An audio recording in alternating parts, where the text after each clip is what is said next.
What's up, guys? Welcome to episode number 27 of Reezy Talks. How is everybody doing out there in the World Wide Web? Do people even call it the World Wide Web anymore?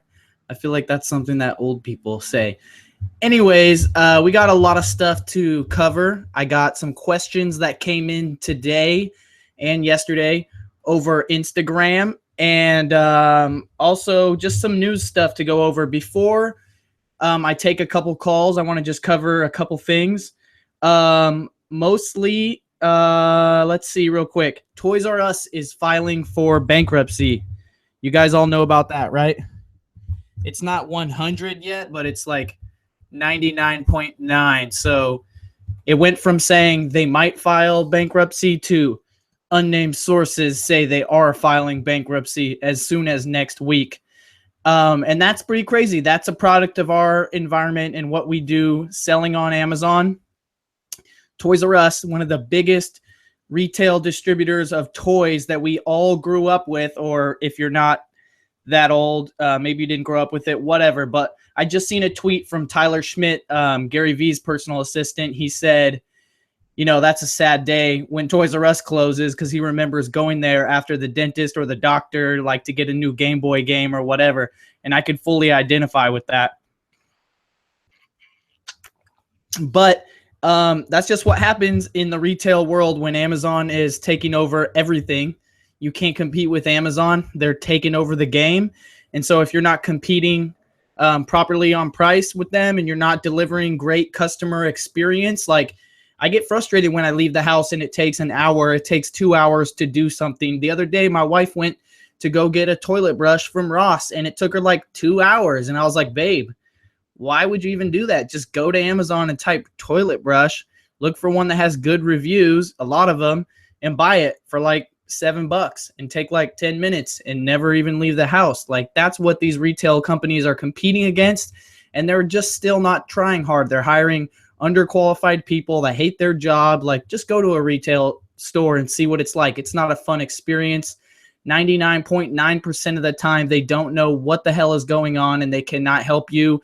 They tell you it's not in stock. It is. They tell you it is in stock. You drive there. It's not in stock, etc. So I just had an online arbitrage order that I went to pick up and I literally waited in the store for an hour and a half for them to locate the 8 units that my email told me that were there, and it took 2 or 3 employees to handle. It was a mess, right? So that's why you're going out of business, Toys R Us, or I mean filing for bankruptcy. Not going out of business, not the same thing. They will probably end up closing a lot of stores which are underperforming, which sucks because I live in a surf town, which means the Toys R Us where I live will probably get shut down because they don't get a lot of traffic. Anyways, that's in the news this week. What else happened? Bitcoin took a dump. Bitcoin was at an all-time high of 5,000, and then amidst news coming out of China, a couple coin trading platforms were closing down due to impending regulations with initial coin offerings. So Bitcoin went from 5,000 to 2,950 in a very short period of time. It has since rebounded. It looks like it's coming back up. I'm not an expert, but it's currently at about 4,100 a coin. So if you know about Bitcoin, if you're an expert about Bitcoin, I would love to have you on the show. I know my boy Money Don't Sleep on Instagram knows a lot. I should probably hit him up and see if we could set up a Bitcoin show. Is that something you guys would be interested in, learning the ins and outs of Bitcoin and how you can profit off of it? We got our first caller. Hold up, guys. You're live on Reezy Talks. Who's this? Hey, Reezy, this is Charlie. What's up, Charlie? You called me earlier, huh? The link, Reezy. What was that? Say again? You called me earlier, right? Yes. Yeah. Charlie called at 6 p.m. East Coast time, and I was just having a snack. So this is our second time talking. What's up, Charlie? Nothing. I got a question for you. I do really appreciate all your YouTube videos. I've watched a lot, and it's been really helpful. Listen, I got a question about what you doing LTL shipping. Okay. I've kind of heard they're pretty deeply discounted for like the first pallet, but how deeply discounted is the second pallet or third pallet? I cannot say too much on this because I don't know. I've actually only sent 2 pallets. The most pallets I've ever sent at a time is 2 pallets. I do know I can direct you to someone that will be able to answer that question, though. Larry Labarsky, he's a huge wholesaler on the East Coast out of Brooklyn. His Instagram is Watch Me Amazon. And I'm pretty sure he's sent like 5 pallets in a shipment. So he would know the answer to that. But I do know this is at least applicable, is that it varies where you're at. So, for example, I'll save 60%. Like I'll go from 25 cents a pound to 9 cents a pound at around 350 pounds of goods, right? So 25 cents a pound via UPS to my local fulfillment center. And if I make that into a pallet and it's at least 350 pounds, it goes to around 9 cents. So I'm saving about 60+% on shipping. But it's not the same for everybody else. I have a friend that lives in Minnesota, and he has to do 2 or 3 pallets to get the same savings as me. And all I can assume that is due to the distance of the fulfillment center you're shipping to and the general rates of freight shipments in the area that you live in. Yeah. I got one other question for you, if I can. Let's do it. No bother. The scan lister, or if you're doing the FBA from a seller tool, using that listing tool, does it produce individual SKUs for every book? So assuming because I've never actually done a bulk shipment, but if you send in, say, 2 of the same books and one is like new and one is new, does it automatically generate individual SKUs for all of the books? So I've never used the seller tool, listing tool, but with Scan Lister, when you're scanning stuff, it has the function to put a trailing number on the SKU that changes as you go to the next one and to the next one. So one book will be like whatever your SKU is, -52, and then the next one will be -53. So that will be a unique SKU. So the SKU will kind of follow the condition more or less? No, just based on the number, like the order that you scan it in. Are you trying to get to like what happens if you send one shipment in and then you send another shipment in of the same item? Well, if I send in a pallet of like a whole bunch of obviously different titled books, right? I'm not going to label each box. There's only going to be one manifest on the outside of the box, right? And so if all the books themselves will have individual SKUs, doesn't matter if there's multiple copies, you'll put each SKU on each book as they're listed. Right. Yeah, it doesn't like basically they're fungible as long as it's the same item in the same condition. So if it's used very good and you send 2 different ones, it doesn't matter which one the sticker goes on. They're both Harry Potter #3 used very good. Right. Now, if it's a very good, but if you have a different acceptable, it'll generate a different SKU automatically? You're going to get a different SKU just because you listed it separately, and the sticker will definitely be different. I think we're having a confusion because you haven't actually done it yet. Once you do it, you'll get the hang of it. I know. Well, listen, Reezy, I really appreciate all your help. Awesome. Thanks for calling in, Charlie. All right, listen, one last question. How do I get onto the live link? I can't find the live link. It should be on my YouTube channel. I started 5 minutes late, typical. But if you go to Reezy, if you go to Reezy.live, that's a link straight to my YouTube channel, and then press on videos, or it might just be right there popped up. I'd love to see you in the chat, though. All right, bud. Awesome. Thank you for calling in, Charlie. Bye. Yeah. I always want to say, sorry, Charlie. I'm just a smart ass. But I didn't catch the chat. Let me know if in the comments, in the chat, if Bitcoin is something you guys want to learn about. I know I want to learn about it. I do feel like cryptocurrencies are the future of money. I just don't know if what the governments are going to do as far as cryptocurrencies. Are they going to allow these unregulated currencies that they can't tax to exist, or are they going to crack down on them because they obviously can't really control them in a first world, like in a first level sense? They can make it harder for us to trade by shutting down exchanges and making it illegal and blah, blah, blah, blah. But you know what I mean? That's the one uncertainty that I don't know about cryptocurrencies. But I would love to have someone on the show. If you know about cryptocurrencies or you would love to be a guest on the show, please send an email to me at reezyresells@gmail.com. I would love to know about that. Is Bitcoin the future? Is are cryptocurrencies the future? Or is it the modern day tulip mania? All right, let's get to the bottom of it. A lot of us could probably profit off of it, especially if we understood it better rather than just as an investment vehicle, which possibly might just blow up in everyone's faces. I know JP Morgan in the last week, they talked smack on Bitcoin. They said they would actually fire any of their employees that traded in Bitcoin, and then they were caught red-handed just 2 days after that buying the dip of Bitcoin. So you can never believe the surface level. It's just it's out of control. Let me get my pen out so I can cross out some of this stuff that I've already talked about. Let's see.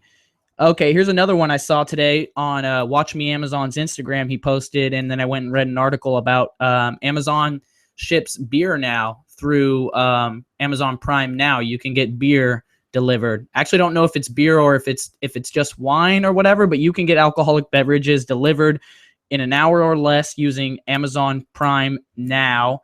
And the article was basically inquiring and thinking about the future of that situation because Amazon bought Whole Foods. Now, if Amazon owns Whole Foods, then, and they have Prime Now, are they going to turn every Whole Foods grocery store into a mini Prime Now distribution center? I would if I was Amazon, so I'm sure they probably will.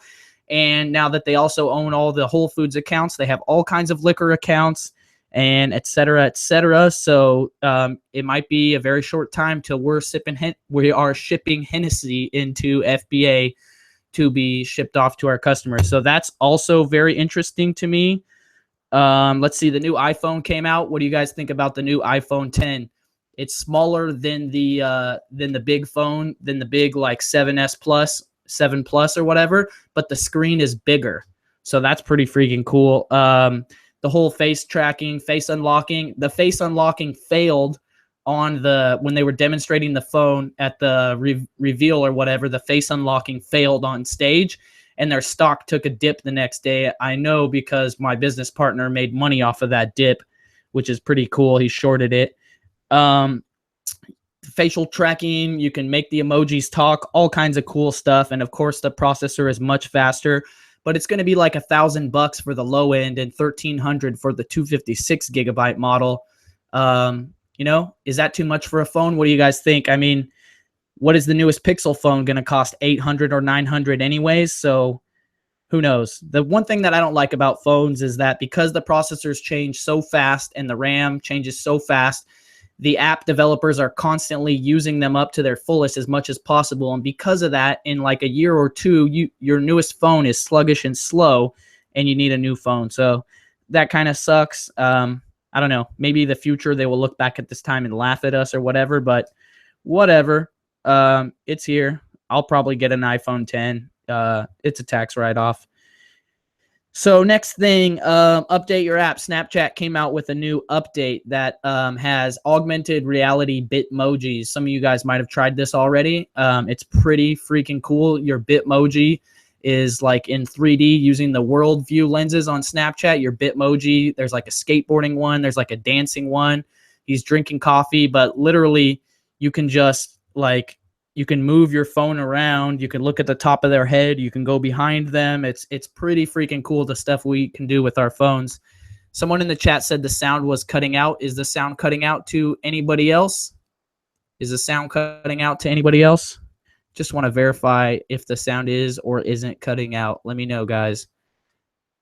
Rocco, who I trust. I met Rocco. He says Bitcoin is going to 100,000. I forget who it is, but there's this this dude. He's viewed as crazy. I forget his name, but he's been involved in some scandals, but he's made a bunch of money trading or something like that. And he said he's going to cut his balls off if Bitcoin doesn't hit 20 grand a coin. So is he or is he not going to do it? Cam is good. Sound is good. We good? Good. Yeah, Bitcoin could be found shady. That's what they're going to push, the government, when they try to regulate it. Yeah, someone said cool new blue shades. These are Rosa's spectacles. I bought Rosa a pair when I was at VidCon from the machine, and we have just been lagging. We need to get these to a specialist so that she can get the lenses swapped out for prescription sunglasses because Rosa wears prescription lenses. Let's see. What else do we got on here? Someone was asking me, how do you scan books without barcodes? So either you type in the ISBN, which stands for International Standard Book Number, Or if it doesn't have that because it's pre 1987, I believe, or 1977, it has an LCCN number, or you just have to do a title search. All of the scanning apps allow you to search a book by title. So you search it by title, and then what you want to verify is the date published, the publisher, and the amount of pages. Those are the things that you want to check to verify that the book that you looked up with the title is the actual book that you are looking for. Someone else. Oh, remember when I was talking about Whole Foods? They blocked everyone from selling Whole Foods brand products on Amazon.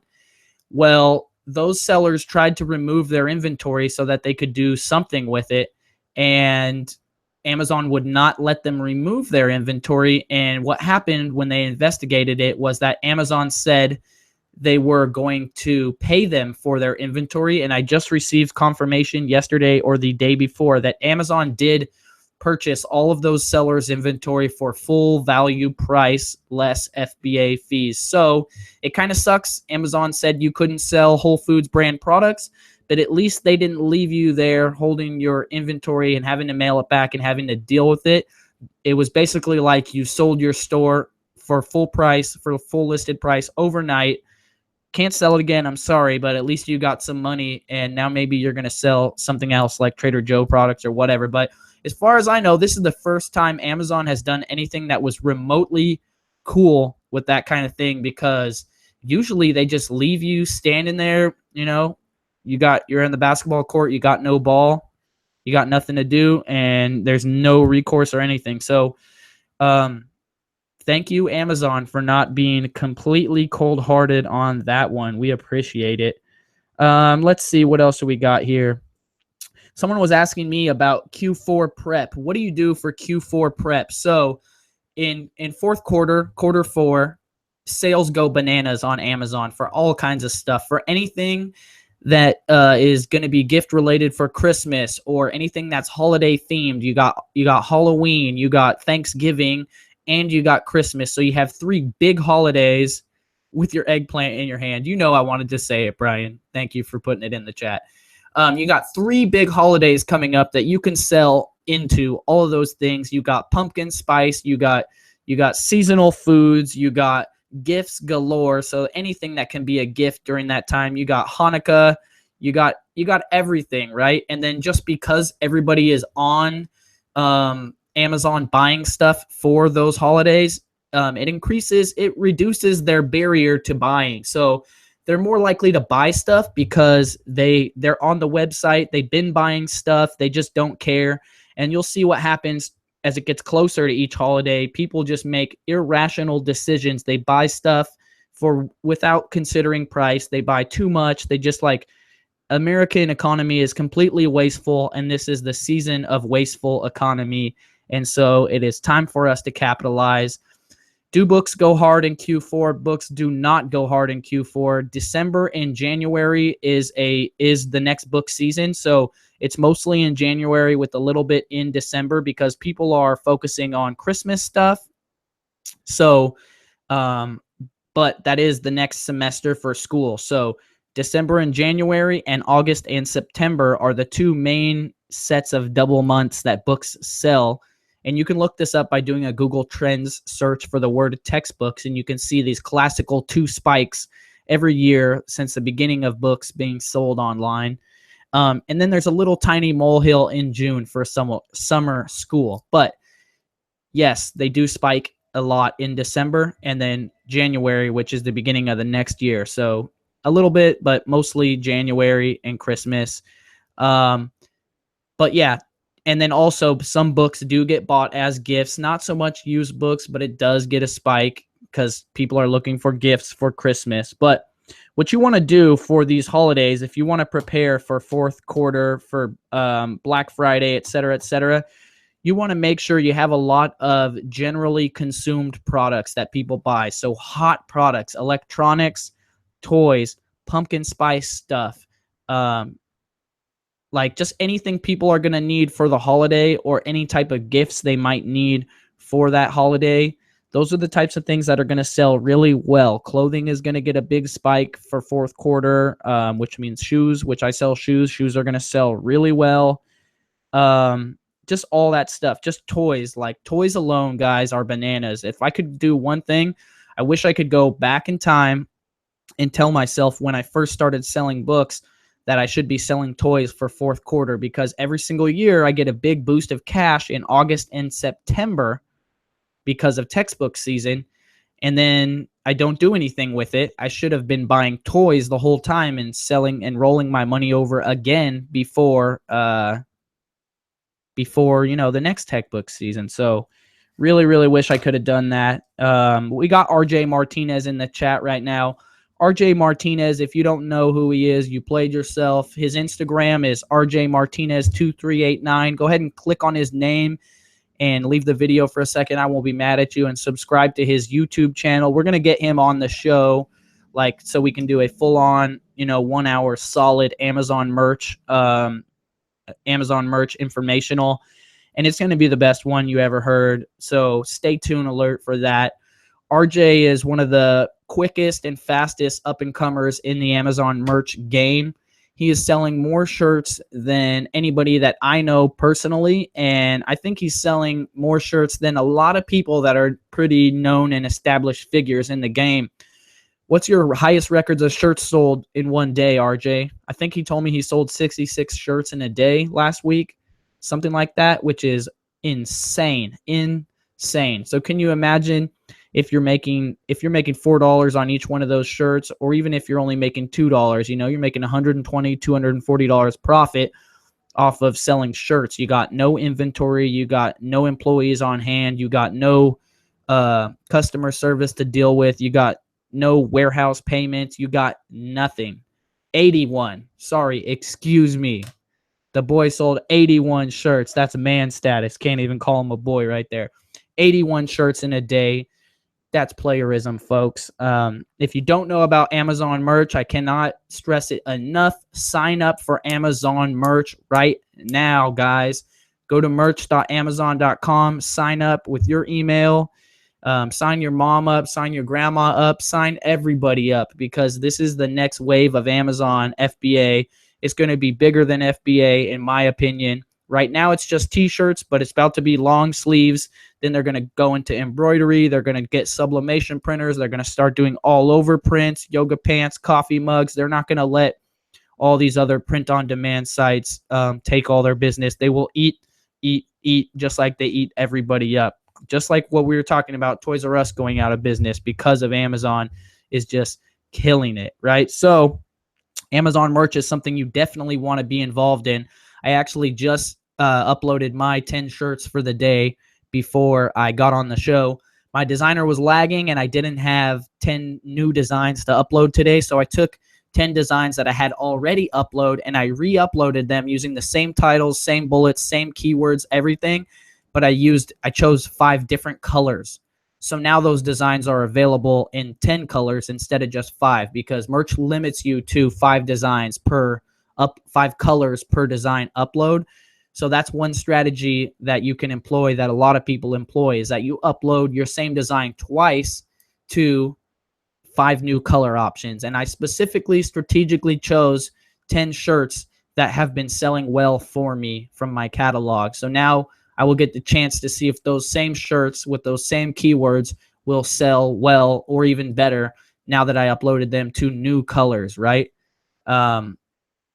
And RJ's in the chat talking about averaging 50 shirts sold a day. That is amazing. Don't give out all the keys right here, RJ. We're going to do a live show. Maybe we can't even wait till next Monday. We'll just do one like tomorrow or something. Probably better to leave a couple days out so we can promote it, so we can get a lot of people on the live and make sure we get a lot of questions into the incoming question machine. But if you guys have any questions at all, you want to call in, you want to ask me a question, or you just want to drop a knowledge bomb for the peeps, I do let you give a shout out for your social media or whatever that you would like to plug if you do provide value. So feel free to call in and provide value or get value. The number is 209-83 Reezy. Please make that phone ring. Let's talk about some other stuff here. Let's see if I did a little bit of work. I wrote down some notes. I know I was talking to you guys about needing an assistant to help me. That way I can be more prepared for these types of things. So one person was asking me about something. Reezy told me to shut up in a nice way. One person asked me today about something I do not like to be asked about, but they were asking me about sales tax. Remind me about that in a second after this call. You're live on Reezy Talks. Who's this? Oh, this is Cam. This is Reezy. Yeah, what's up? This is Reezy. Hello. Reezy? Yeah, what up? This is Tim. I feel like I'm talking to a damn celebrity. This is Clay. This is who? This is Cam. This is Cam. We met a long time ago. Cam. A while ago. Yeah, I'm nervous as hell. Hey, what's up, Cam? How you doing, man? Don't be nervous. Yeah, I'm chilling, man. I picked up the phone, man. I just wanted to call and say thanks, man. You helped me with so much shit, bro. Yeah, no worries, man. You said we met before. Where did we meet? So we were messing around on Instagram a lot. I think I DM'd you out the blue. Oh, this Cameron Faniel? Yes. Yeah, what up, man? My boy lifts mad weight. What's your max weight limit, bro? Drop some stats real quick. Let them know. Yo, look, this is what I tell people. This is what I'm gonna tell people. Remember Bruce Lee? Bruce Lee said the bigger muscle ain't the strongest muscle. Right. But my weight numbers vary, but like I just tell people, man, I do that to stay healthy, man. I want to live a good quality life. Just let them know though, man. I saw you. What did you do? Like 400 pounds or something? What was it? Oh, I did that was a 495-pound deadlift. So we've been working on that for a while. 495 deadlift. My boy don't play. He's crazy. These guys is crazy, yo. We be deadlifting the books too, man. I learned that from you, and that's why I really call. Yeah. Good, man. Good. Amazon be giving me anxiety, but I've been I was in college. I'm at UMass right now, and I'm trying to write an exit plan, and I came across your YouTube page.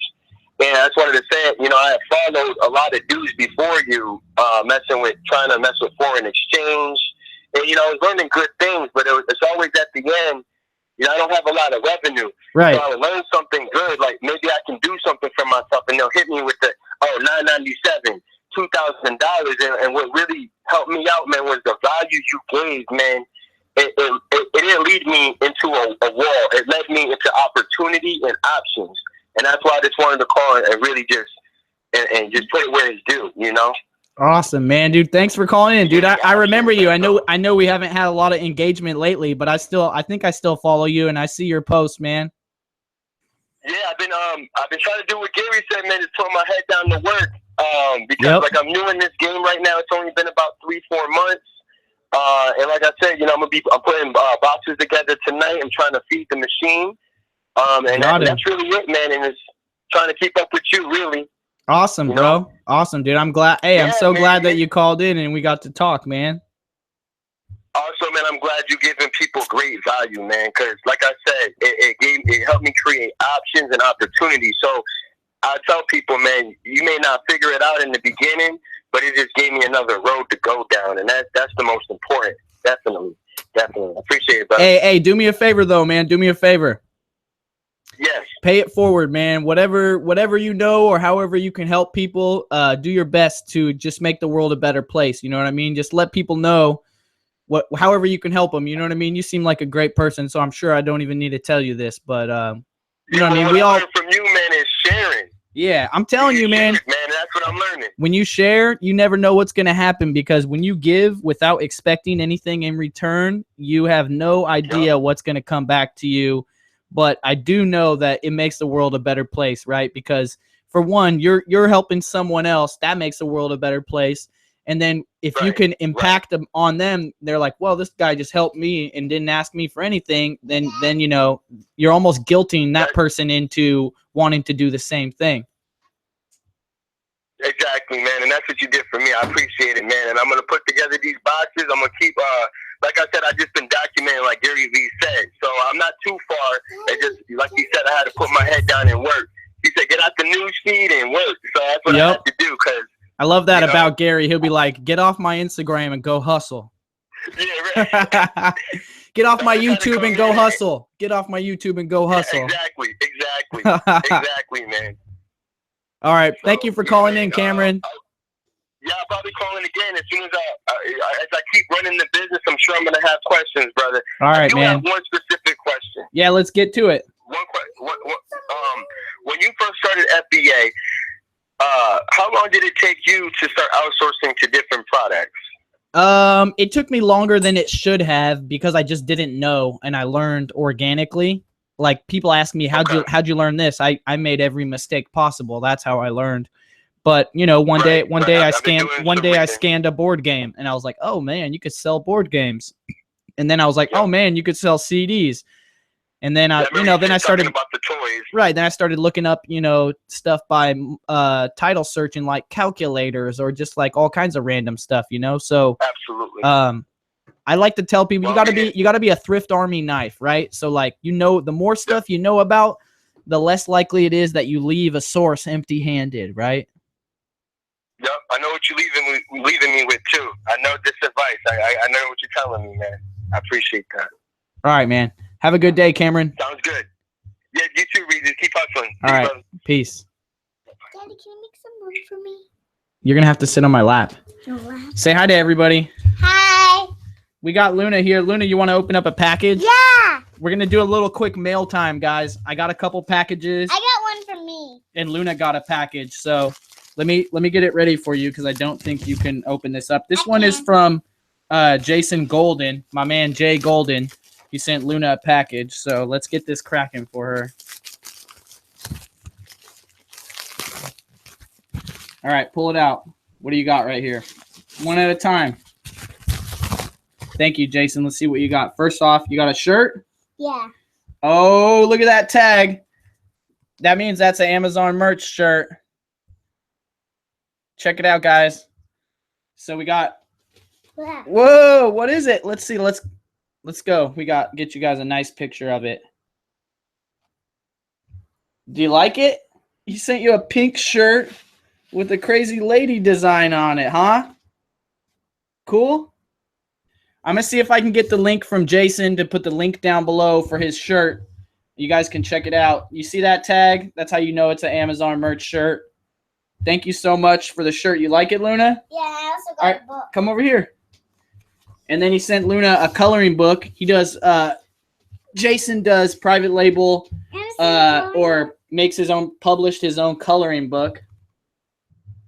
So Calaveras, skulls, sugar skulls, all that kind of stuff. Check it out, guys.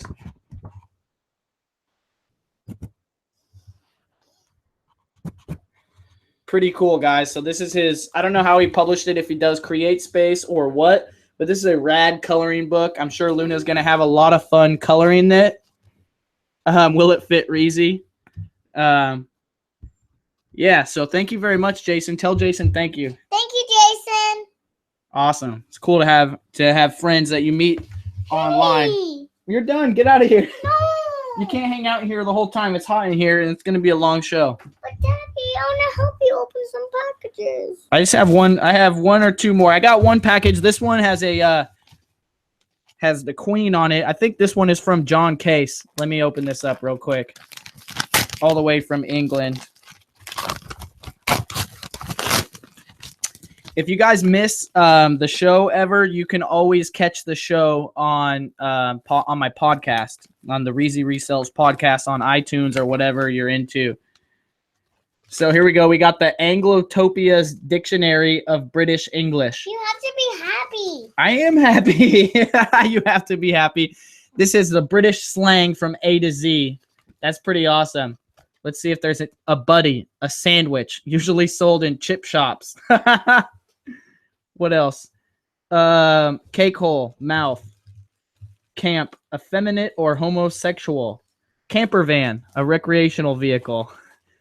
Candy floss, cotton candy. Great. This is going to be awesome. I wish I would have read this before I went to London so I could have showed up and just been talking like a local the whole time.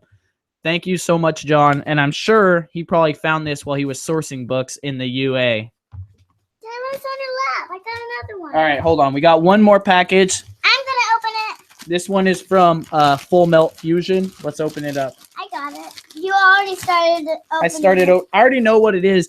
You ever see that commercial where the dude wrapped everything up and he didn't use boxes? So he's like, I wonder what this is. And it's a tennis racket, obviously, or it's a dog wrapped up, obviously. I think it was a Target commercial. Well, I knew this was a mug because you could feel it through the bag. And I'm really surprised it didn't break because he just bubble wrapped it and then threw it in a poly mailer. And then put a fragile sticker on it. Oh, yeah, that was the major key, huh? The fragile sticker? It came over here like really fragile. Oh, I want to see these. Stop. So we got a mug, and it says, I like big books and I cannot lie. That's pretty awesome. Let me see what else. A note, which I'll read later, and his business card. Pretty awesome. Thank you very much, bro. Appreciate it. I will drink many coffees out of that. All right, are we done? No. Go color and go show mom your shirt. I'm sure mom wants to see the shirt, and I want to see you color in that book. So I'm going to go into the chat and see if we got some more.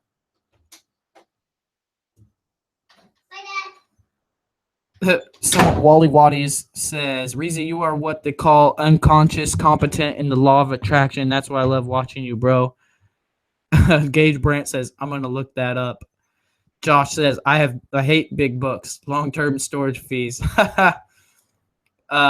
We got another call coming in. Let's answer. This one is from Chesapeake, Virginia. You're live on the Reezy Talks show. Who's this and how can I help you? What's up, Reezy? My name is Daniel. What up, Daniel? How are you? Yo, I talked to you a few weeks back. First time ever started sourcing books. So I just want to say thanks for awesome. What's the report started. since then? So it's been a weekend since my books have been live, and I've done $100. I've averaged $100 in sales per day. Nice. So far, which is awesome. Nice. But my question for you that I had is, I went to my first library sale. Your video helped out. If anyone hasn't seen that video, how to kill it at a library sale, they need to watch your video. Yeah. But anyways, that's I went gold. to one of those, and they had this rule where you couldn't scan for the first 30 minutes. Okay. So do you have any tips about possibly how you could look for books that you aren't able to scan, like maybe ones you could see and think, okay, that might be a good one to look at, and just kind of hold it off to the side for later to scan? I haven't been to a sale like that ever, but Caleb Roth wrote an article regarding what are the profitable categories of books to buy. He had access to an entire library's database, and he ran the whole library through his software. And because he's the maker of eFlip and Scout IQ scanning software, he ran it through everything, and the database included what category the books were. So then he analyzed it, and he just looked at the books that averaged at least $20 of profit or whatever, and he ranks them by which categories are the most profitable. That would be somewhere to start. Just off the top, I would think that somehow you want to try to put them to the side so that you can scan them afterwards, or try and sneaky scan them on the side with an assistant helping you. Or maybe you just type books in and you're like, yeah, I'm not scanning, I'm typing in. You know what I mean? You're typing in ISBNs instead of scanning them. I don't know. There's this one guy that walks around and he's just if you're on your phone, he just assumes you're scanning. So I don't know. Yeah. It's only one place that does that, which is kind of sweet, though, because then it kind of gets rid of a lot of scanners going there. Right. Yeah, so there's always competition. There's always the yin and the yang, right? There's always some good that comes out of it. Yeah. But I want to also drop a knowledge bomb. Let's do it. From stuff that I've learned just from getting started. I don't know if anybody in here is getting started. But one of the biggest things that I think has helped me is honestly just networking when I'm at thrift stores or, example, that library store or sale. When you see someone scanning, just talk to them, because a lot of people just want to I don't want more people to find out about this, and then they're going to be my competition, dude. Right. I try to talk to everyone because when I just provide value and just hey, you should check this place out, then they just randomly start telling me about little secrets and tips.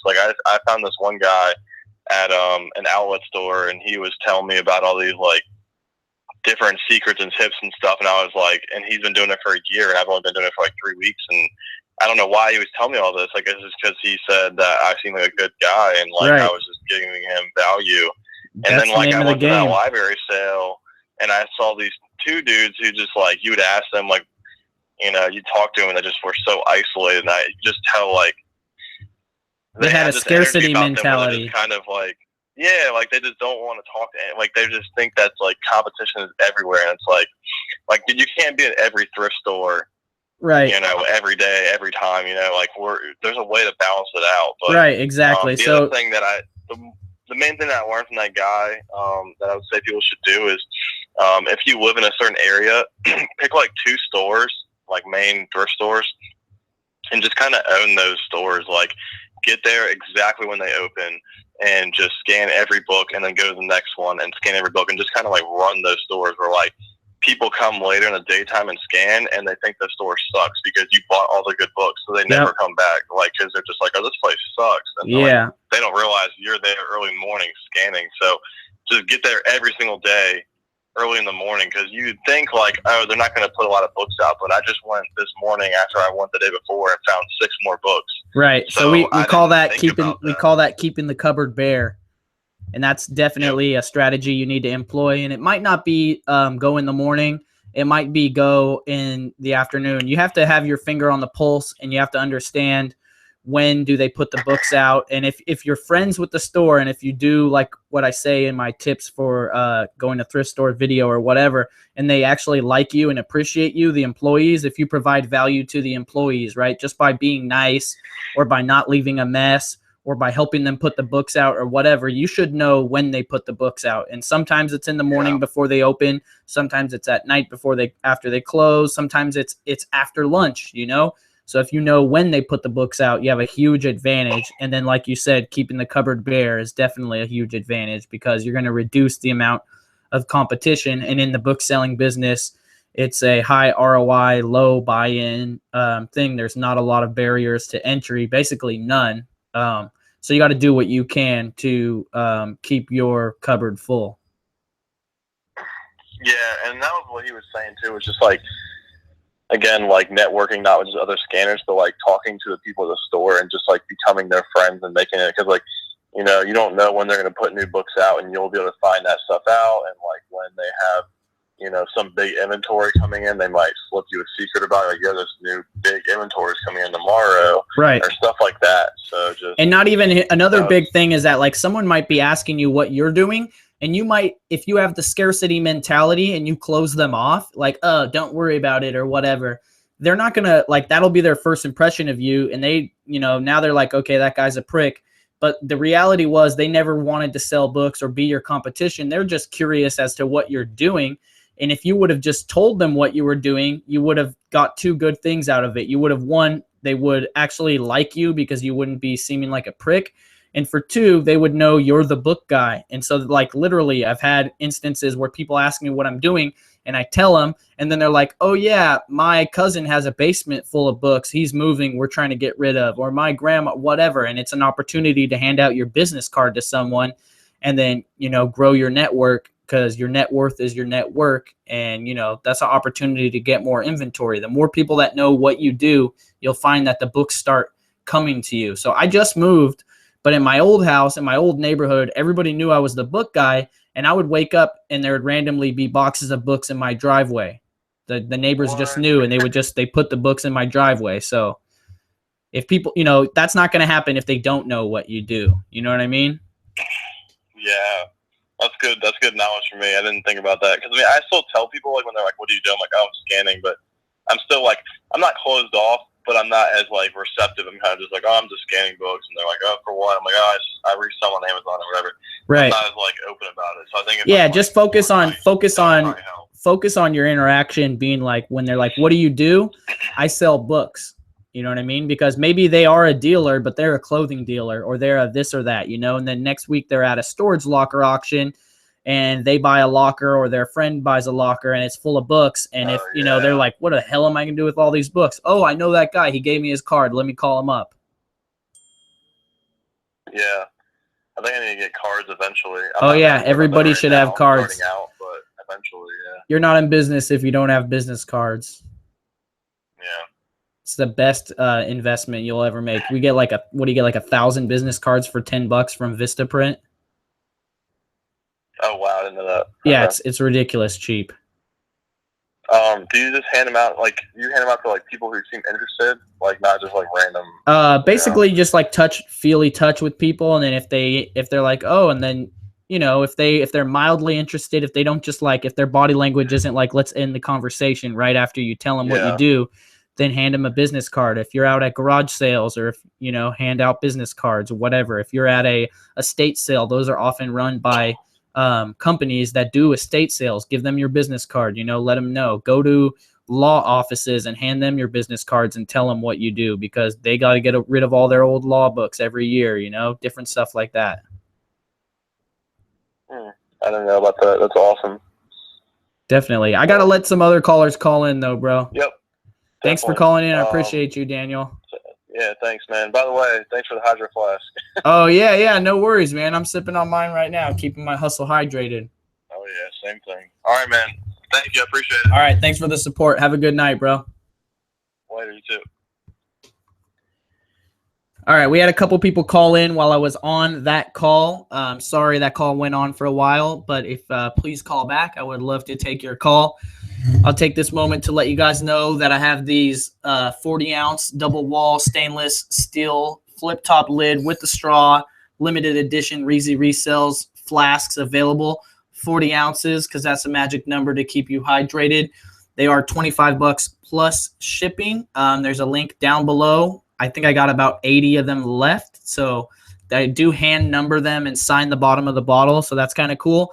Also, I'll be at a reseller meetup in Northern California hosted by Thrifty Boss Babe next month. I believe it's October 21st, and I will bring at least 10 with me. So if you're at that event, you can pick one up for $25 flat with no shipping charges, which is kind of cool because unfortunately they're heavy and high quality, and the shipping is a little over $10 on each bottle, and there's not much that I can do about that.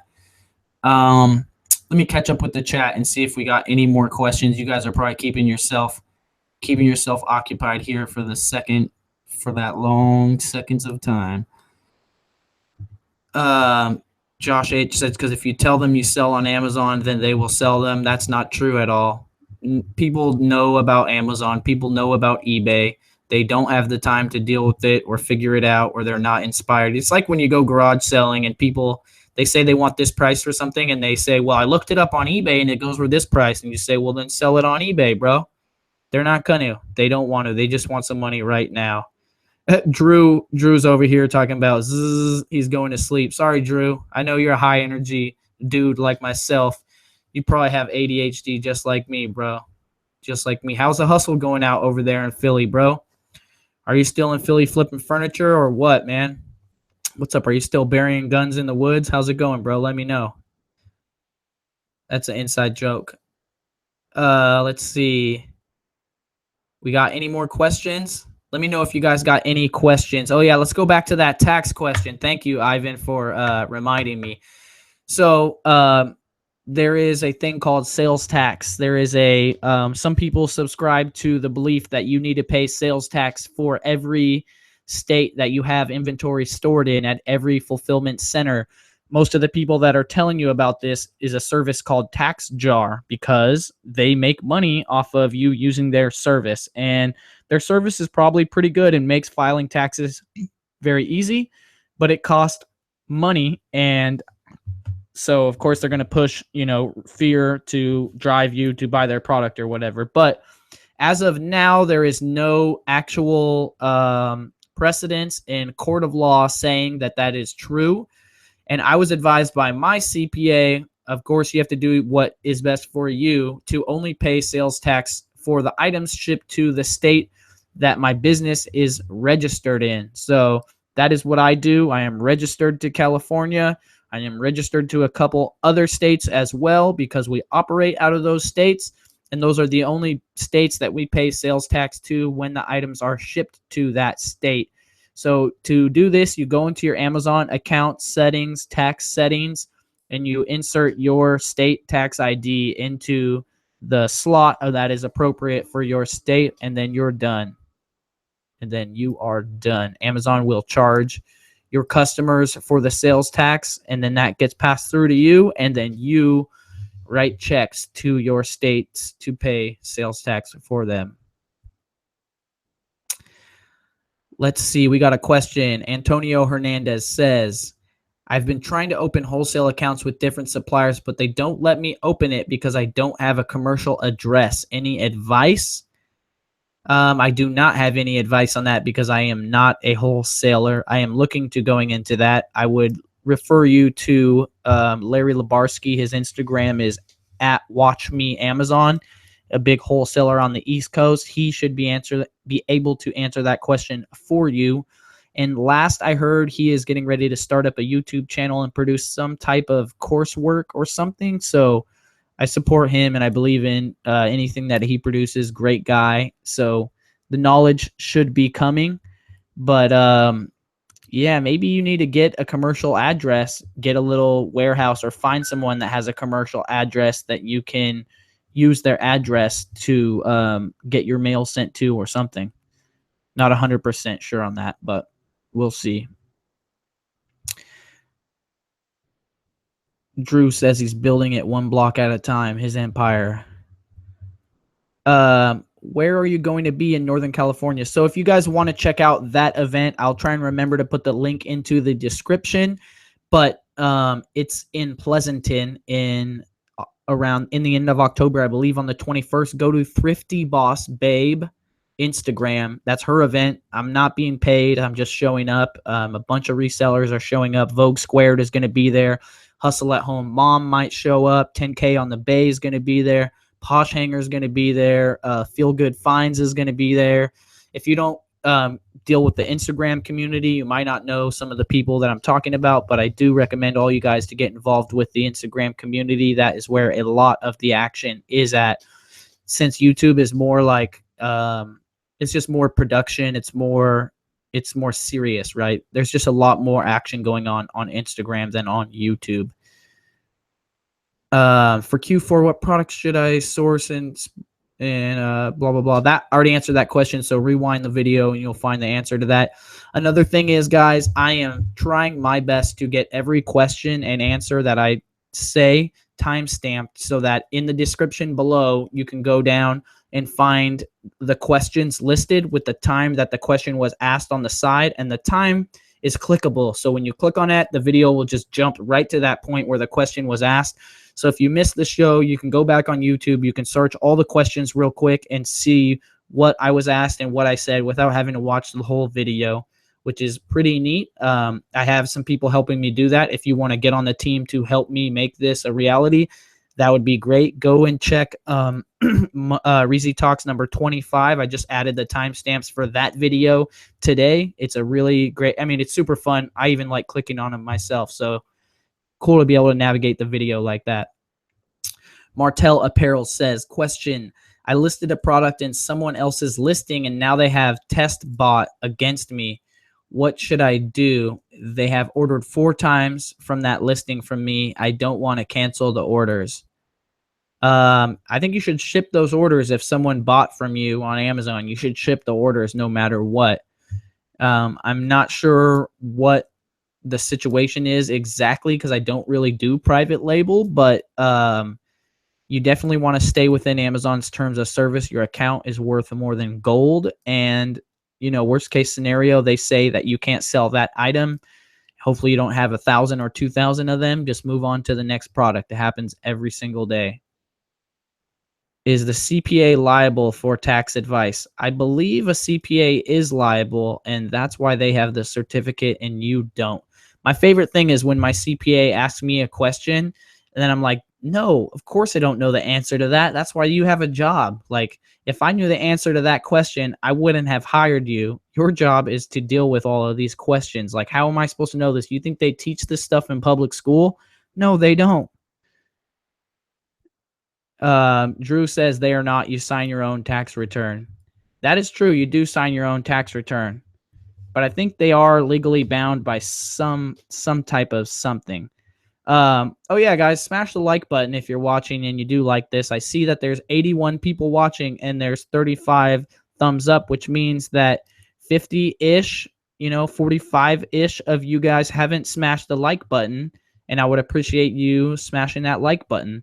Also press the share button if you want and share that out. That would be a great thing for you to do.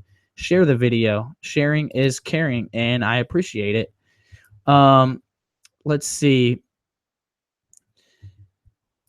Taxes are going to be horrible for me this year. I didn't save for them. Oh, bummer, man. You got to know that. You got to save money for taxes. So every time you take a draw from your business, you should be putting 30% of it off to the side into a separate account so that, or a shoebox, however you roll, so that you can pay your taxes painlessly.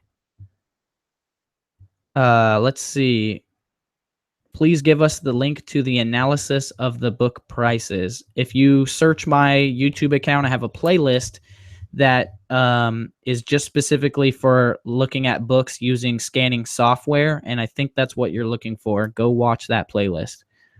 Flippy Flip says, any advice on how to get rid of rookie mistake, too much of unsuccessful private label product, got it back in my house before long-term storage fee? Dang, I do not know anything. Like I said, I'm not really into private label too much. Yeah, I don't know, man. Maybe you can sell it locally in a store. Maybe you can sell it on a garage sale. Maybe you can sell it through Craigslist, Facebook Marketplace, OfferUp, Let Go. It just depends. Without knowing what your product is, I can't give you the greatest advice because I can't tell you how to market it to your prospective customers. But obviously, you got to try to sell it, and that involves marketing it, getting it in front of people. So yeah, maybe you can bundle it together and sell it to people. I have no idea. Maybe you can sell it on eBay, right? Joseph Gallegos in the chat says merch gang. That's what's up. We on that merch gang, merch gang. Zach Mayers says, question, should I source products that Amazon is also selling for RAOA? Yes, don't be scared. Don't be scared to sell a product because Amazon is selling it. That's not a reason to be scared. You can definitely sell it. Cam says, where can I find your designs for Amazon merch? I think that program is bananas. So I don't share my designs freely. Once in a while, I do share a single design here and there on my Facebook group or on RJ's Facebook group, which is Merch by Amazon Mastermind. But not a lot of people are just sharing all their designs. The thing is it's not that a design is something you don't want someone to copy your design, but if you researched a niche and you have a certain niche that you are dominating, you wouldn't want someone else to try and come into your niche and make shirts in that niche if you happen to be the only one that thought of cats eating bacon Halloween shirts or something like that, So that's why people don't share their shirts, but there's a lot of information in RJ's Merch by Amazon Mastermind group, so I do recommend you to go check that out. Let's see.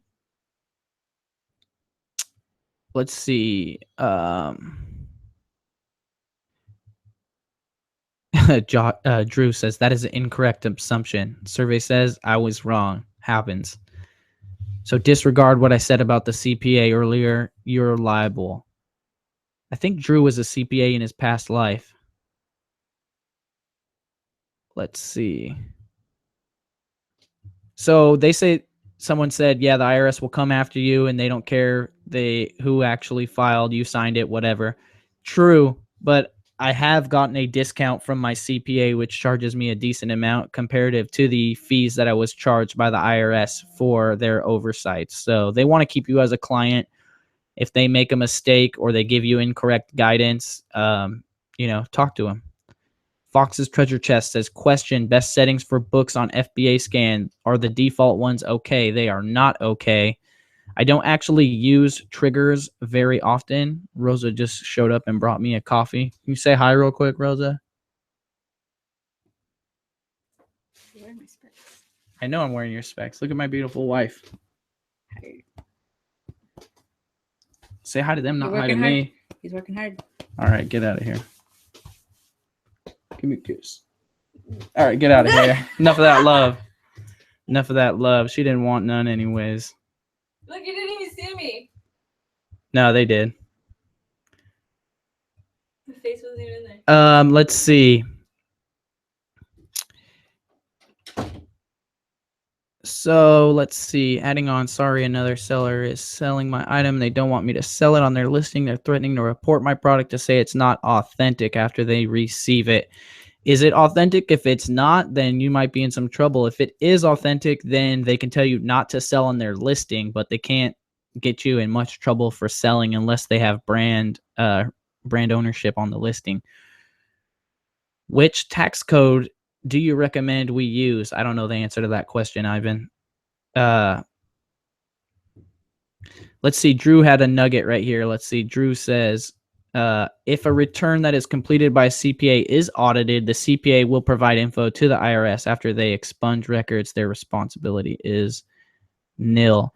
As the preparer, the advantage of a CPA is the audit percentage will be way lower.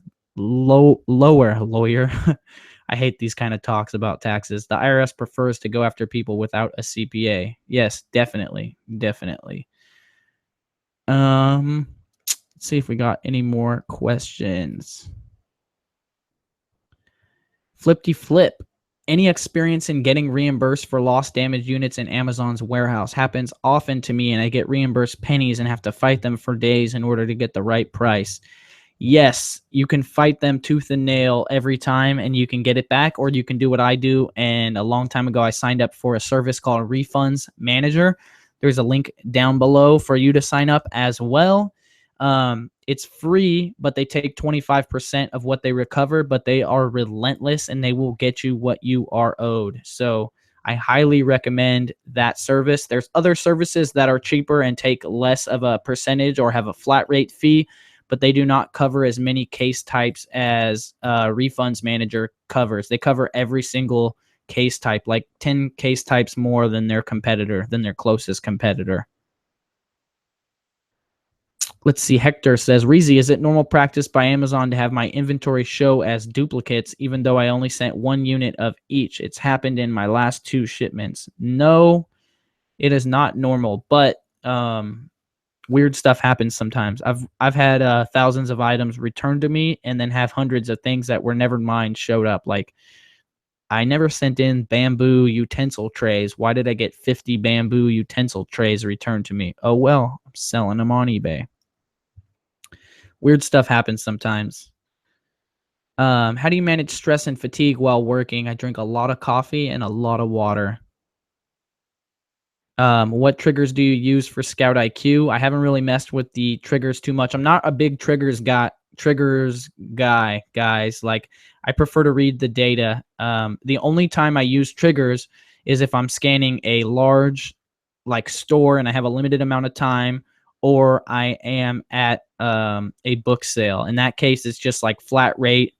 What do the books cost? What am I going to make? So let's put it to where I'll make, $4 on each book on the very minimum, and then let's go. Because what happens if you start using triggers is you're either going to get alerted more than you should or less than you should. It's never going to be perfect just because the scanning apps don't have access to all the data.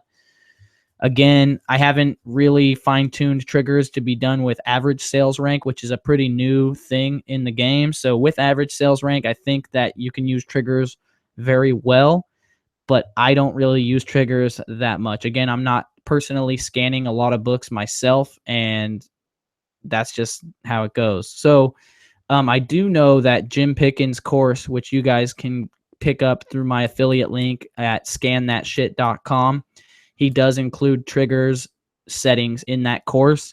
And I just saw that he updated the trigger settings because FBA Scan released a new update.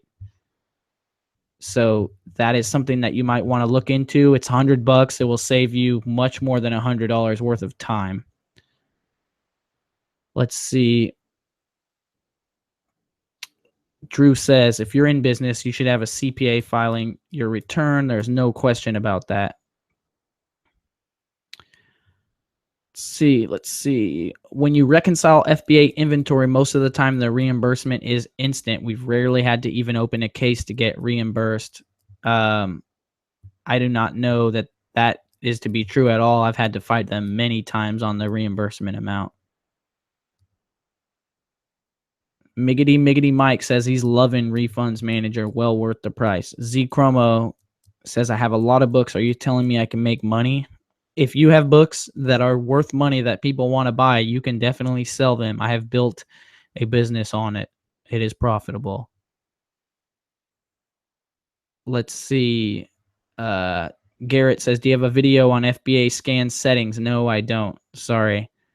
I tend to make a lot less of the really boring videos and more of the, yes, you can do it. Here's how you do it. If you need more information, I gave you enough. You can figure out the rest on your own. That's the kind of information that I like to give people. I don't really like to say, here's the screen, click on this, look at that, click on this, especially those things change often. It's just not my cup of tea. If you want it, I gave you enough information that should inspire you to get it. Wally Waddy said, I heard you had to register each state wherever your books are stored. Yeah, that is said and perpetuated by TaxJar because they make money off of you using their service. The more complicated sales tax are for you, the more likely you are to use their service, but there is no legal precedent. No one has been in court, and that a judge has not said that to anyone. So that is not currently the legal precedent, and my CPA has advised me to pay sales tax for the states I'm registered in, and that's it. So that's what my CPA told me. You might want to talk to your CPA, but I definitely wouldn't take advice about how you should file your taxes from a company that makes money off of you using their service about taxes. That's just business 101, right? Romulux in the house. Don't worry about being late, Playboy. Thrift Shop Hustler, Reezy dropping all the dank knowledge tonight. Thank you, man. Thank you. Man, your show was a bit of a circus the other night, bro. I don't want to talk about it too much, but damn, you're a baller for letting that drama air out on your channel. Toys R Us already got talked about, I guess. Yes, we talked about the Toys R Us bankruptcy. Miners treasures. Question: sold an item and buyer refunded. It says it was missing a part. I bought it new. Can I ask Amazon for reimbursement for this item? I have the invoice. Yes, you can, and you should. But Amazon's not going to proactively give it to you. That's for sure.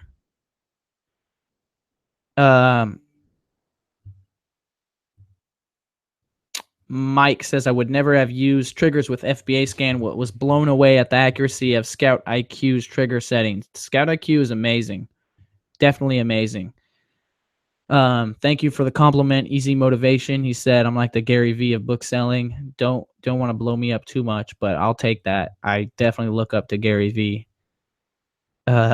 Drew wants me to you want me to come to Philadelphia and hold your hand? What are we going to do? Are we going to walk down the street into the sunset? Nexus law is rumor. Pay where you live, period. Bart Middleton laying down the law. Mellow Woods says the top 3 items to sell for beginner FBA sellers. I'm not going to answer that question. I'm sorry, bro. Books, shoes, sex toys. Drew's having fun with it. How do you go about finding a good CPA, not charging a lot and reliable? So how do you find a good CPA? You can usually tell by reviews on like Yelp or whatever websites.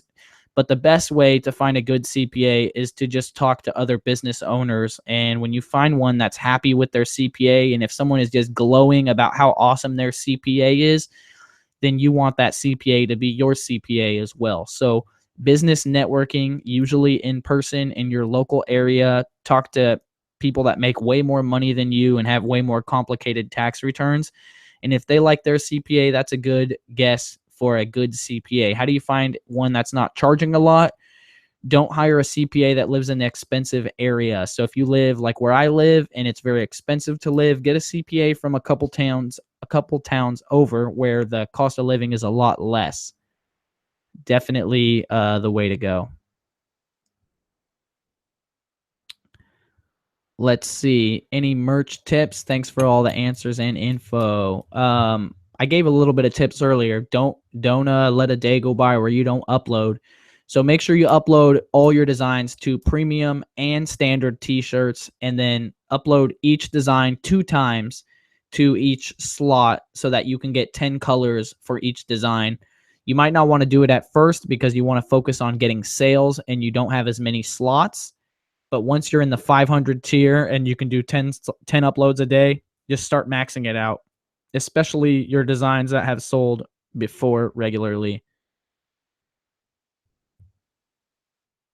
I haven't used FBA Scan, but is Scout IQ really better than FBA Scan? It is. It's way better. And it's only going to get even better and even better. The customer service is amazing, too. Shout out to Caleb Roth. Rocco Marcy says you can find a good CPA at the hot dog shop. I don't know if he's telling the truth or not, but that might be a low-key tip, or he might be pulling our chain. Mellow Wood says, what scanner were you using for your iPhone? There's two scanners that I prefer to use. It's going to be the Opticon 2000 series, which is the 2002 or the 2006. Do not get the 2001 because it's a data collector, not a Bluetooth, not a, it just stores data. It doesn't send it back to your phone or whatever. And the Comtac KDC 200i, you can usually get the Comtac one for cheaper, and the Opticon one is a bit more expensive, but those are the two that I recommend. You can also get the Socket 8CI scanner, and there's other ones that work too, like the Socket CHS series, but they are not small and flat, so you cannot add them to your, like put them to the back of your phone to Velcro it. Give me a second, guys. I'm sharing the broadcast on YouTube live real quick. Live on YouTube. It's your boy.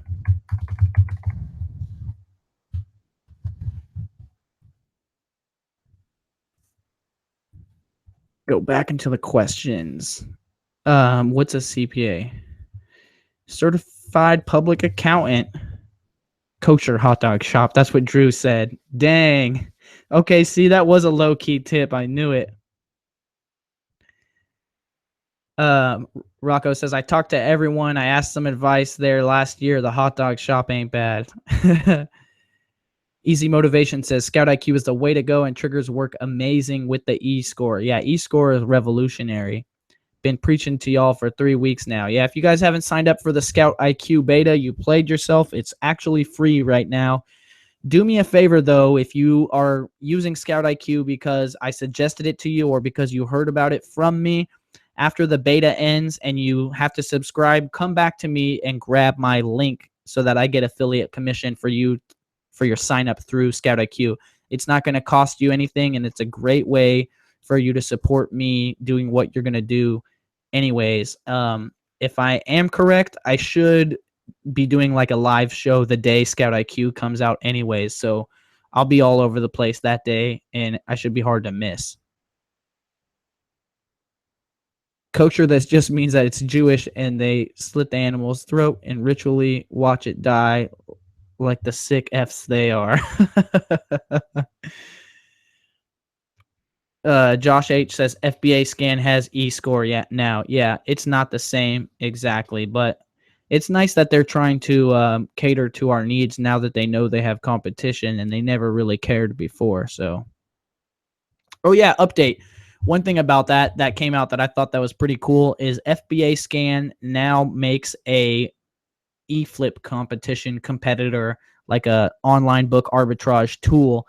And I actually kind of like it better than eFlip, at least for now, because I think eFlip is going to steal some of their features. They have in their search, it shows the used buy box price. So you can do a search for books that would make you money to buy off Amazon to sell back on Amazon. And you just quickly look at the buy cost, and then you look at the buy box, the used buy box cost. And when there's a large disparity in those two, you have a good opportunity that book is going to make you some money, and that's a huge time saver. So I'm pretty sure eFlip is adding used buy box into their system, but that's in beta right now for a seller tool. Everyone that is signed up with FBA Scan or a seller tool should have gotten an email about this. I have no idea what they're going to charge for that when they do start charging, but it is pretty awesome. Let's see. Cannot believe you read that. Hey, sometimes I'm like the like bad situation with cue cards. Like if you put it on the cue card and it's in front of me, I'm going to read it. So I can read myself into some trouble sometimes. 7% sales tax of the profits or total sale of the gross sales price is what the sales tax is based off of. And it's different based off of where your business is registered.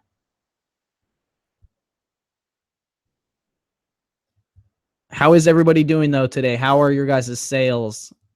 Any good successes from any of you guys or any big scores recently? Rocco says, I'm just against that practice, not trying to get a political thing going.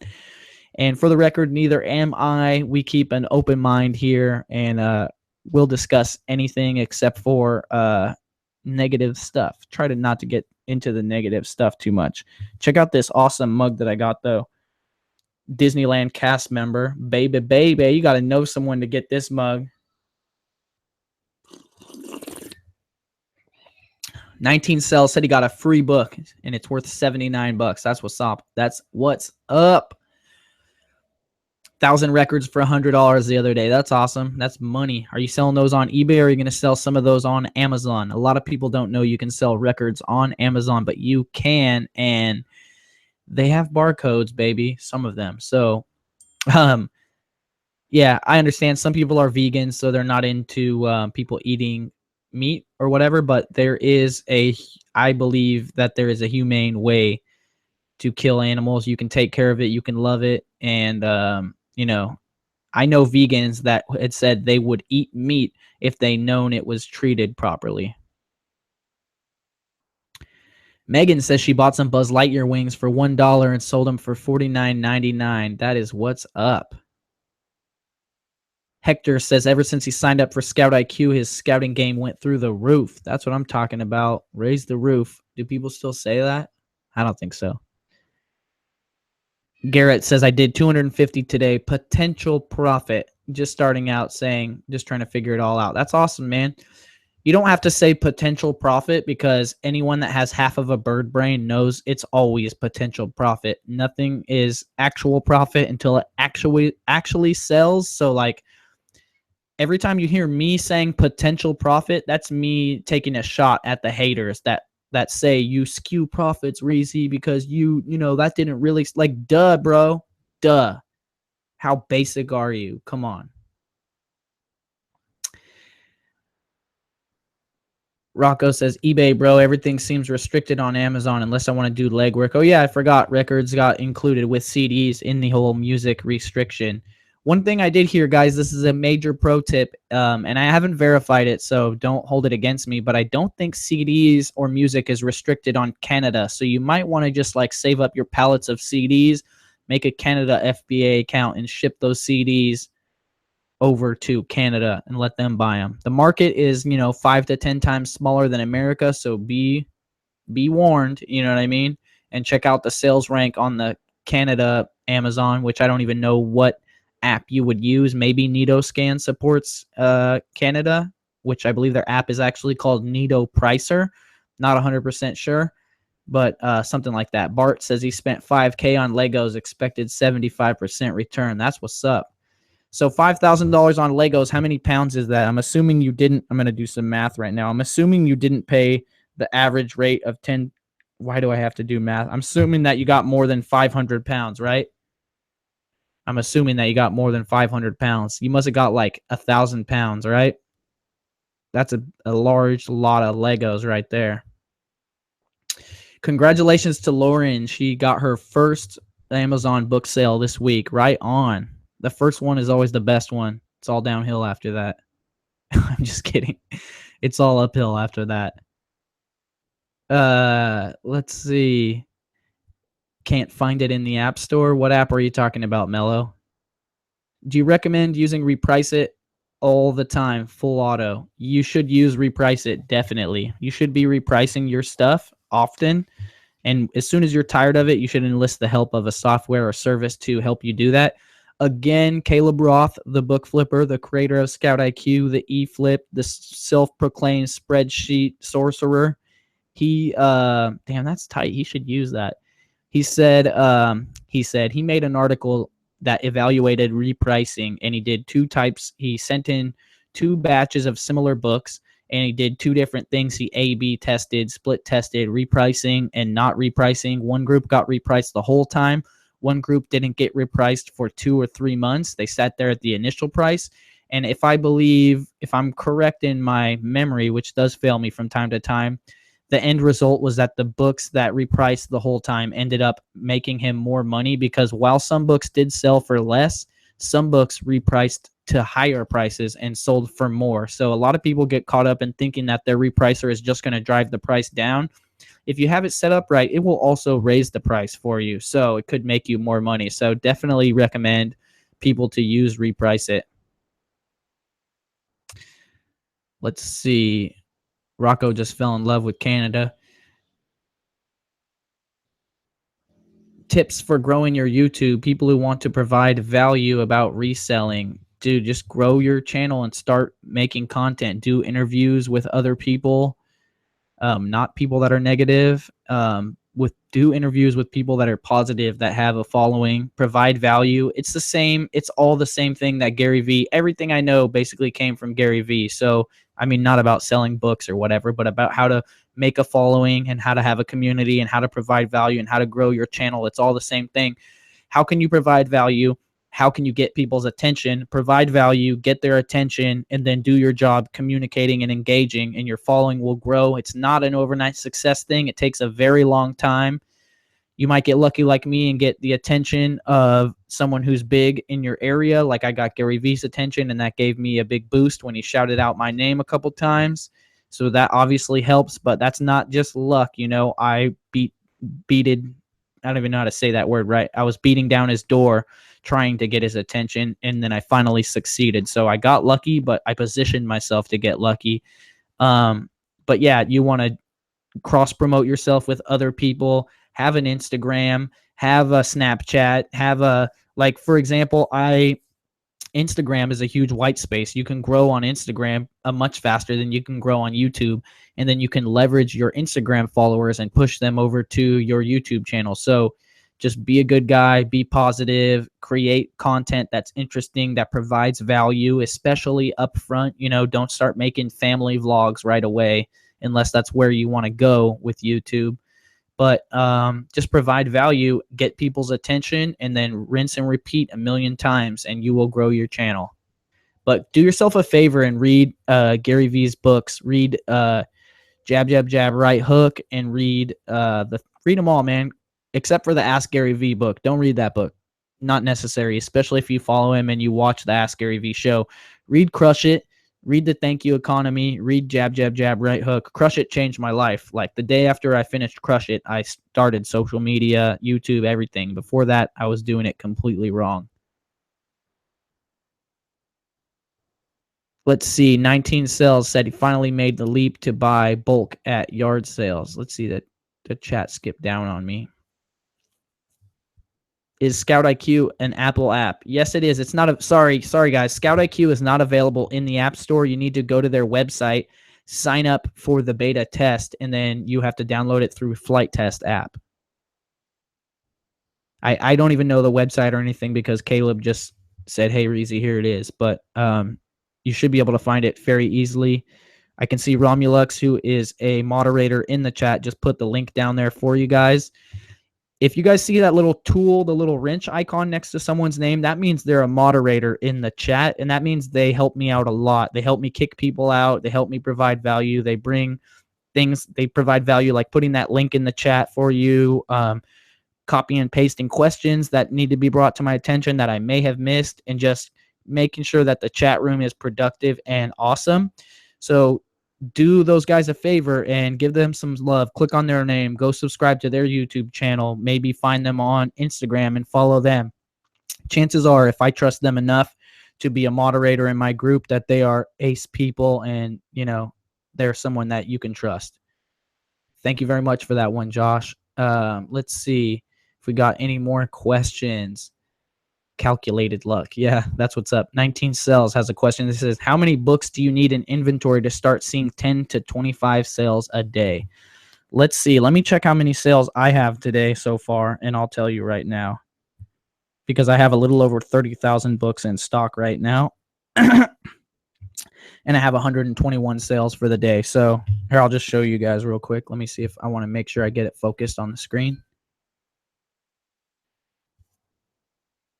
Come on, focus. I can never get this thing to focus.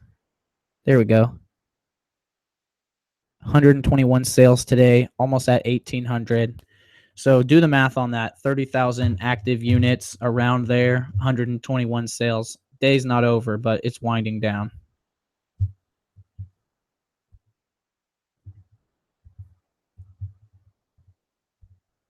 I do have a link for the scanner in the chat. If you guys would like to find that, that is going to be, let me get the link for you real quick because I remember it doesn't work. The shortened link that I use does not work. So here is the link coming at you in 3, 2, 1, boom, scanner link. Let's see.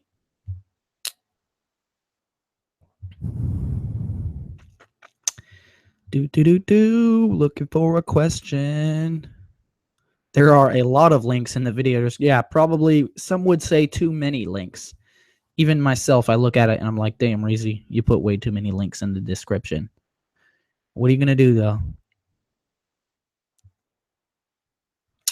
Rocco says, is it wrong to sneak into your inventory and change prices when a product is pending on Amazon?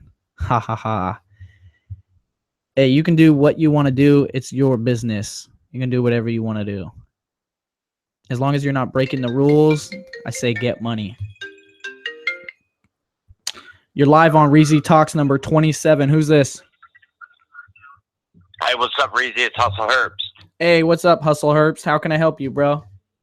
Or are you here to help me? Well, you've helped me tremendously. I just want to give a tip out that's helped me on merch. Let's do it. All right. So what I did was I was stuck forever. And I'm like, So what I did is I bought my first 10 shirts. Okay. So I could tier up. Tier up from. Okay. So then after I tiered up, I was like, okay, now I got to sell 25. Right. I went local. I went out to stores and said, hey, can I make a shirt for you? I'll give you the Amazon link. You give it to your patrons. If they want a shirt, boom. Tiered up that way. Then I went up to the Chamber of Commerce. So can you be a little bit more specific? What store did you go to? How many did you sell, etc.? Okay, so there was a small little wine shop in town. So I went up there and I said, hey, I can make shirts. We can sell them on Amazon. You guys don't have to carry any merchandise. You don't have to buy any shirts. You don't have to have stuff in your store. You can have a link. You can buy a shirt, or I'll give you a shirt. And so did you just give them the link, or did they send the link through the email out to their customer list, or how did they advertise the link to their customers? Okay, so in the store, they had a link by the shirt. Their email list got the link, the private link, because it wasn't public on Amazon. Right. And then that's how they bought it. So then I went to the Chamber of Commerce. I thought, nice. Well, let me hold you up real quick. So, basically, what you said, just like you could make it even more painless for them. So you could print up a little placard and get one of those little upside down 7 plastic things and print out a full color thing with the QR code on the register. Like, say, hey, are you one of our loyal customers? Grab one of our shirts for $12. Here's the QR code to scan it. And then you could just say, hey, and then when they say, yeah, let's do it, you just hit them with the placard and they put it by the register. Done deal. That's basically what I did. And then they set it up and they put it in their store. And I got a ton of sales. And at first I told them, I was like, I'll put it up for as low as I can on Amazon. You know what I mean? And then whatever it is. And then, so now they're giving me free wine because my wife loves wine. Awesome. And now I'm giving them back, whatever. So now I got people walking around town with those shirts on that I made, but it's for their store. Now, did they supply you with the art, or did you just take it off of some of their existing stuff? They did. They gave me rights to their artwork. Okay, that's awesome. Yeah, and then I thought, okay, so then I looked at the Chamber of Commerce, looked at some of the festivals coming up, contacted some of the people that were involved in that, and a lot of them, have brands and stuff like that. And it's like, hey, can I make a shirt for you? We can sell it on Amazon. You can give the link or whatever. And they don't really know that I'm making money on it, even if it's only $1.21, right, or whatever. But it's helped me tier up to 500 now. That is and then awesome. I'm going to blow that out of the water here soon because we have a fair coming up in my town, and I've contacted like 30 vendors. So I'm hoping that it gets big quick. Man, that you kind of just sparked my mind right there. So you could have a real system going down with order a bunch of those placard things, the little clear upside down 7s, and then have your little template ready to go to drop in the QR code and the little picture of the shirt and their name or whatever.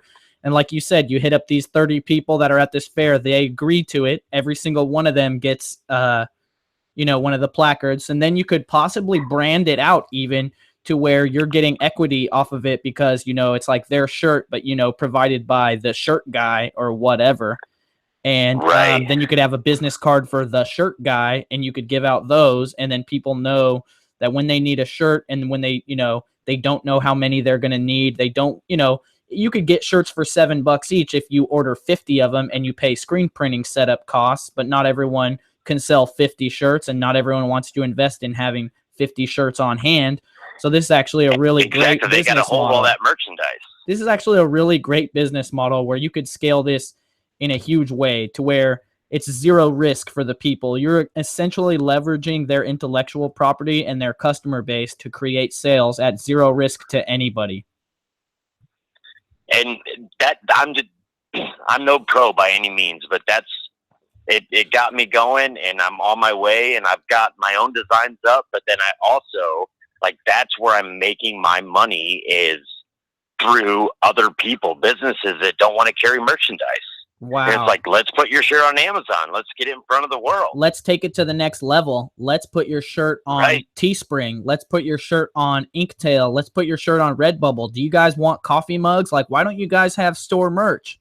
That is so freaking brilliant, bro. That is so brilliant because look at me. Look at how much work I had to do to be able, not like I did it to sell the water bottle or to sell the shirt, but look at how much work goes into building a brand to where you could get people to buy a water bottle with your brand on it or a shirt with your brand on it. These people have existing brands with existing customer base and existing customer loyalty, and they don't have any damn merch. And I'm taking advantage of it. Exactly. Well, I mean, you can hardly call it taking advantage if everyone's happy at the end of the day. Right. I mean, they're getting good shirts and whatever, but they don't have to care. There's no money out of pocket for them. They're like, yeah, do it. Wow. That's so genius. You can literally go door to door, business to business, also called B2B, guys, if you don't know, and just say, hey, look, do you guys have merch with your own brand? Oh, you don't? So I'm a skateboarder and I come from that world, skateboarding, and skate shops always have their own merch. They have their own stickers for their store, their own shirts, their own skateboards, the house brand or whatever. But not every store has house brand anything, let alone, t-shirts, coffee mugs, bumper stickers, mouse pads, whatever. That is so brilliant, dude. That could be an entire business the local model. Construction worker giving me their logo. I put it on there.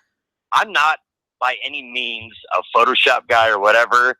I watched, honest to God, I got the tip from you, watched the video from Rules of Rebels. Right. I love that guy. I'm going to be on his show soon. He said, so I signed up for Canva and then the resize image online stuff or whatever. And that's how I started doing it.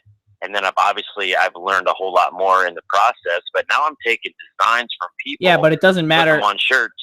It doesn't matter, right? You're approaching these people in a professional way and saying, look, I run a design company. I run a merchandising company. You don't have to tell them that it's coming from Printful or that it's coming from Inktail or Amazon or whatever. Nope. They could care less. As long as it's a good quality product and the fulfillment is on point, everyone's going to be happy at the end of the day. This is literally, guys, right here, golden. You're hearing a business model right now that costs zero money.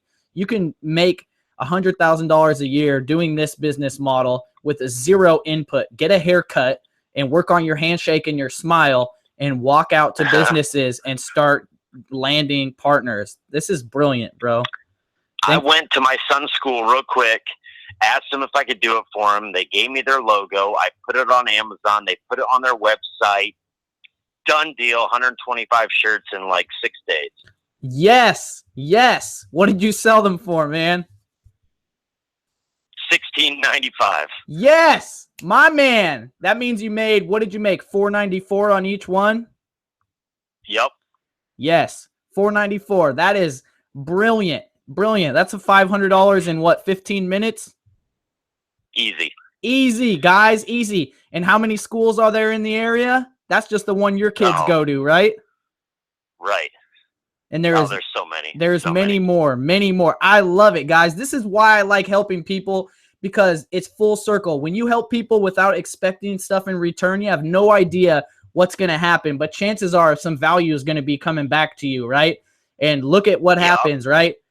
He's coming back and he's dropping knowledge to me, and it's coming back to you, and it's all started off with me giving out information to help people. Now, this is an endless opportunity right here. Life, so I just figured I'm gonna give back whatever I got. I don't have to hold anything back. It's not gonna hurt me any.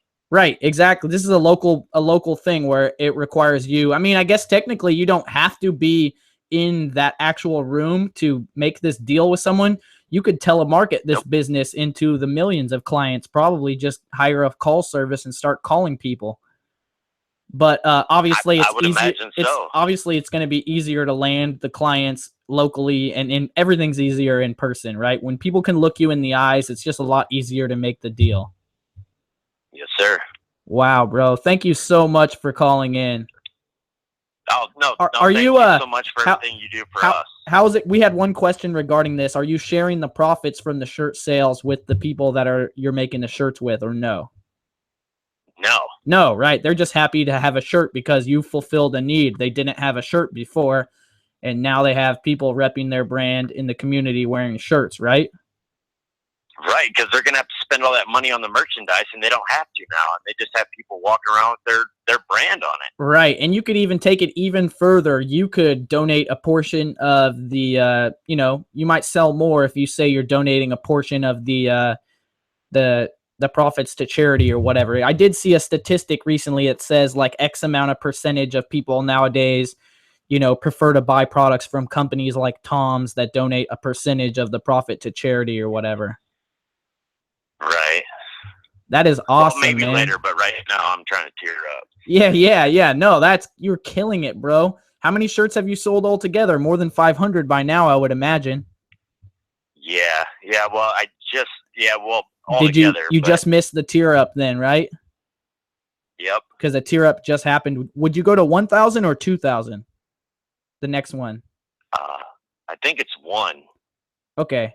Yeah, I don't know, because I went from 25 straight to 500. I didn't ever have 50 or 100 or 250. I went straight to 500 from 25. Well, because you're the man. I don't know. I had a Father's Day shirt that did really well. I sold that single shirt over 100 times. But damn, that was so fire, man. I'm so hyped for you. I hopefully, dude, you do super well with merch. And then we'll be having you on the show talking about your merch success. Merch is huge. You told me to sign up for it, so I did. And then I did that, and then I've been watching RJ, and he's helped me a lot. And I mean, it's amazing. The community that you have built is absolutely amazing. Awesome. Thank you so much. Yeah, thanks for calling in, bro. I'll see you on the next one.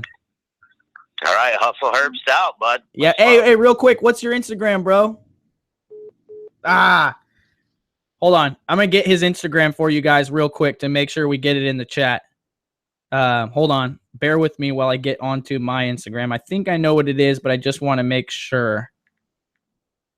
Okay, Hustle Herbs. Here we go. It's Hustle Herb Street. Don't ask me to like detail it for you, but I'm going to type it in real quick. Instagram.com/Hustle Herb Street, Hustle Herbst. Boom, there it is. But follow the man. I will put his Instagram link in the description after the live video is over, because the man just blessed us with the knowledge bomb from hell, that or heaven, either way. That was amazing. I love it. I love it, man. This is the reason why I do this. I love giving to you guys, but there is nothing more rewarding than giving knowledge to someone, and then they can come back and teach you something. So it happened with RJ. A lot of you guys may or may not know, RJ used to work a full-time regular job, 9 to 5, And this was like over 2 years ago. And he hit me up on Snapchat like, hey, Reezy, I've been doing a little bit of the book selling on Amazon. Should I quit my job? And I was like, I don't know, man. But then he did. And then he started doing drop shipping. And then he started doing Airbnb. And now he's like one of the leading figures on merch. And I learned stuff from RJ like every single day. So it is amazing to be able to provide value and have people come back and give you value, and just the community that we have built of people that are willing to share information and help each other. Because I'm sure you guys know that like the world of being online and like going to Google and typing like how to make money or like how to, you know what I mean? There's a lot of snake oil salesmen that'll tell you a little bit, and then right when you get excited, they're going to hit you with the paywall, right? Well, no, that's not what's happening. This is the new era of information marketing where we're giving everything away for free. You're getting the knowledge. You're getting enough that you can figure it out on your own. But if you want to get, you know, the book or the course because you want the 1, 2, 3 steps because you don't want to do all the work that you should be willing to do, then come and get it. But guess what? You are happy to pay that because the person, the creator, provided enough value for you that you would love to support them. That's called the thank you economy, like Gary Vee named it, is that you are thankful for someone or for their services that they have provided to you upfront for free. And so now you're going to patronize them. It's like in the future, or it's already happening, stores got to have like hot dogs outside for free just to get you to come in the store. There's soon enough, they're going to start having to give you $5 right when you walk in. Here's $5. Thank you for coming in. We know you could have shopped on Amazon. And that's just the way it works. You got the thank you economy. You jab, jab, jab. You're providing value. And then once in a while, you hit them with the right hook. And you're like, my book came out. My course came out. My water bottles are in stock. If you appreciate me, now's the time to show your support. And that's just the way it works, right? So, man, I am so fired up from that call from Hustle Herbst. That was amazing. RJ Martinez, I'll link his YouTube in the video down below in the description, as well as his Instagram and Hustle Herbst Instagram. But really, guys, it's all about building the community. How can you draw people around you based on the knowledge that you have and share to it? Thank you again, Josh, for providing us with the link right here. But man, shout out to Gary Vee on the reel, because that day I found a copy of Crush It changed my life. Like I was scouting books. I found a copy of Crush It and I decided to read it. It wasn't worth anything for reselling. I just decided to read it because it was black and green, which looked like money. And that struck me as weird. And because the title was Crush It. And I was like, who calls their book Crush It? That's like a youth-based term or whatever. And then I saw that on the back of it, there was a foreword by from Tony Hsieh, the founder of Zappos. And I've read his book and I liked it. So I read it. And that's how I discovered who Gary Vaynerchuk was. And that changed my life. And now all I'm doing out here is paying it forward and providing that value to the community however I can. Man, appreciate you guys.